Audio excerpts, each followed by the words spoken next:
বন্ধুরা, তোমাদের সাথে অসময়ে দুর্গাপূজার ভিডিও শেয়ার করছি। দুর্গাপূজার সময় সব মেয়েরাই বাপের বাড়ি যায়, আমিও গিয়েছিলাম। তো দুর্গাপুজো শেষ হয়ে গিয়েছিল, তারপরেও না আমাদের এখানে কিছু কিছু জায়গায় 1 মাস 2 মাস মতো মেলা থাকে, মানে 1 মাস মতো থাকে। তো যেদিনকে আমরা বাড়ি চলে আসবো, পঞ্চমীর দিনকে বাপের বাড়ি গেছিলাম। পঞ্চমী, ষষ্ঠী, সপ্তমী, অষ্টমী, নবমী, দশমীর পরের দিনের এই ভিডিওটা, ঠিক আছে? তো বাবাকে বললাম যে বাড়ি তো আজকেই চলে যাব রাতের বেলা, তাহলে তুমি বিকেলবেলায় আমাদেরকে ঘোরাতে নিয়ে যাবা, মানে যেই জায়গাগুলোতে মেলা থাকবে সেইখানে। তো আমি, আমার মা, বাবা, বর 4 জনা মিলে বেরিয়ে পড়েছিলাম। আর বোন চলে গিয়েছিল বাড়িতে, তার জন্য ওকে তোমরা দেখতে পাচ্ছ না। তো এই দেখো, বেরিয়েছিলাম ঠাকুর দেখতে, ভেবেছিলাম অনেক ঠাকুর দেখতে পাবো।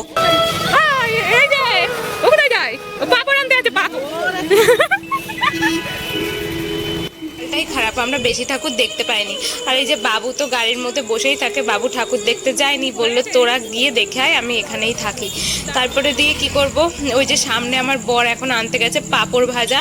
তো পাঁপড় ভাজা খেয়েছিলাম, তারপর বাবুকে বললাম ঠাকুর যখন দেখতে পেলাম না, তাহলে একটুখানি ঘুরে ঘুরে আমাদেরকে বাড়িতে নিয়ে যাওয়া। তো বাবু একটুখানি ঘুরিয়ে ঘুরিয়ে, মানে অনেকটা ঘুরে ঘুরে বাড়িতে নিয়ে গিয়েছিল।